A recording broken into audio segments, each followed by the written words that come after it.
नमस्कार, मैं डॉक्टर रेणु अरोड़ा आज आपके सामने फिर से उपस्थित हूँ। कुछ नए विचार, कुछ नई भावनाएं, कुछ नए टिप्स लेकर आपके सामने हाजिर होती हूँ। आज मैं एक ऐसे अनकही सच्चाई पे बात करूँगी कि हम लोग किस तरह के गरीब हैं। संकट की घड़ी, कोरोना महामारी का काल आया है, तो महामारी के काल में भी हम लोगों की जो बात है वो धन पर आकर टिक जाती है। आर्थिक मंदी आई है, क्या हमारे मन में मानसिक मंदी भी आई है? तो अच्छे अच्छे लोग भी इस महामारी के काल में डूब गए हैं। क्यों डूब गए हैं? क्योंकि बड़ी तरह के लोग इस महामारी के काल में पैदा हो गए। सबसे पहले तो वो कि जिनके पास कुछ था ही नहीं, पहले भी कुछ नहीं था, अब भी कुछ नहीं था, उनको फर्क नहीं पड़ा। दूसरे जो काम कर रहे थे उनके पास उनका आता हुआ धन रुक गया। तीसरा, आता हुआ धन जिस रूप में आ रहा था वो कम हो गया। चौथे, जिन्होंने अपनी सेविंग्स कर रखी थी उस सेविंग्स में से वो धन निकलना शुरू हो गया। उसके बाद आते हैं वो लोग जिनके पास बचत का धन भी खत्म हो गया। अब जो अगले दो लोगों की मैं बात करूंगी, दो श्रेणियों की बात करूंगी। जो नियत से कुटिल हैं। सातवीं वो हैं जो इस महामारी में मन के करीब हो गए। तो इस महामारी में आप अपने आप को कौन सी श्रेणी में रख रहे हैं? आपके पास हो सकता है बचत का धन खत्म हो गया हो, आपके पास धन ना आ रहा हो, आपका जो चीज़ें जिस हिसाब से आ रही थी उस हिसाब से आपके पास ना आ रही हो। पर अगर आप मन से गरीब हो गए तो सारी की सारी जो संभावनाएं हैं वो जिंदगी की खत्म हो जाएंगी। धन तो आनी जानी चीज़ है। आज आपके पास है, कल मेरे पास होगा, परसों किसी और के पास होगा, क्योंकि माया ठगनी है और धन अपनी गति लेके आएगा। चाहे वो दान के द्वारा आप किसी को दो, चाहे वो नाश के द्वारा दो, सबके भाग्य में अपने अपने ढंग से आएगा और जाएगा। पर अगर हम इस परिस्थिति में निराश हो गए तो जिंदगी को नहीं चला पाएंगे। निराश अगर हम हो गए तो जिंदगी में कहीं से भी नहीं चल पाएंगे। तो जिंदगी में हमने निराश बिल्कुल नहीं होना, मन से गरीब नहीं होना, क्योंकि अगर हम मन से गरीब हो गए हम जिंदगी का कोई भी पहलू पार नहीं कर पाएंगे। कई बार कहते हैं कि हमारे पास कुछ नहीं भी है तो भी हम सारी चीज़ें जो है अच्छे से निभा पा रहे हैं। क्यों? क्योंकि हम मन से गरीब नहीं है। हमारी भारतीय संस्कृति ऐसी है जो हमें मन से अमीर रखती है, हमें मन से जिंदगी जीने की प्रेरणा देती है। अगर धन से ही सभी सुख आते तो धनवान रात को आराम से बिस्तर पर सोता और जो ऋषि है, जो साधु हैं, वो आराम से चटाई पर कभी नहीं सोते। फर्क क्या है?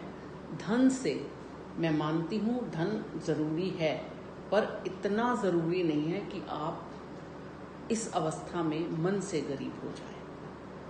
तो मन से अमीर होना सीखिए। उसके लिए आपको इन चीज़ों को एनालिसिस करना पड़ेगा। जब हम किसी भी चीज़ का विश्लेषण करते हैं तो हमारे अंदर क्या कमी है।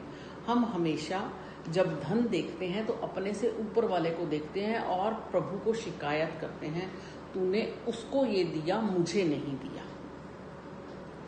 और दूसरी बात, धन के मामले में तो हमने ऊपर वाले को देख लिया।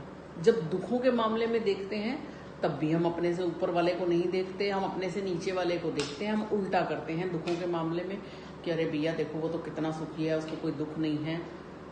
पर आपको आज से अपने जिंदगी को ये दोनों चीजें उलट तरीके से सोचनी पड़ेंगी। जब आप दुख के बारे में सोचेंगे तो ये सोचना है, अरे भैया मेरे से भी इस संसार में कितने दुखी बैठे हैं, क्या मेरे जो दुखों की पोटली है इसको मैं किसी और के साथ बदल सकता हूँ या नहीं बदल सकता? नहीं बदल सकता तो इसका मतलब मुझे जहाँ प्रभु ने रखा मैं वहीं पर सुखी हूँ, मेरा वहीं पर ही सारा कुछ सिस्टम ठीक चल रहा है। और धन के मामले में जब हम कहते हैं कि भैया ऊपर वाले के पास धन है, पर ऊपर वाले की तकलीफें हम नहीं देखते, क्योंकि जो व्यक्ति जितना धनवान होगा उसके दुख कष्ट कलेश उतने ज़्यादा होंगे। हम उस टाइम पे जो मन में सहिष्णुता की भावना है उसको भूल जाते हैं। तो इसको लेकर मैं आपको एक कहानी सुनाऊंगी। एक संत थे सरयू दास जी। तो वो एक दिन ट्रेन में सफ़र कर रहे थे। एक व्यक्ति बड़ा मोटा ताज़ा गठीला था और वो बार बार, क्योंकि संत सरयू दास जी के पास कोई टिकट नहीं थी, वो नीचे बैठे थे, उनको बार बार टांग मार रहा था।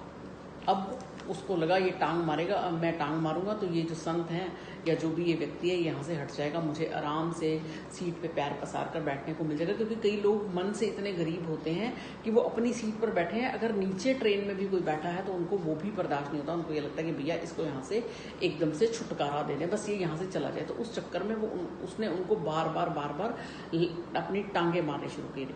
तो सरयू दास जी ने जब उसने नेक्स्ट टाइम जब उसने टांग मारी तो सरयू दास जी ने उसकी टांग को पकड़ लिया और बोला, मुझे लगता है आपकी टांग में दर्द हो रहा है या आपको किसी तरह की बेचैनी आ रही है।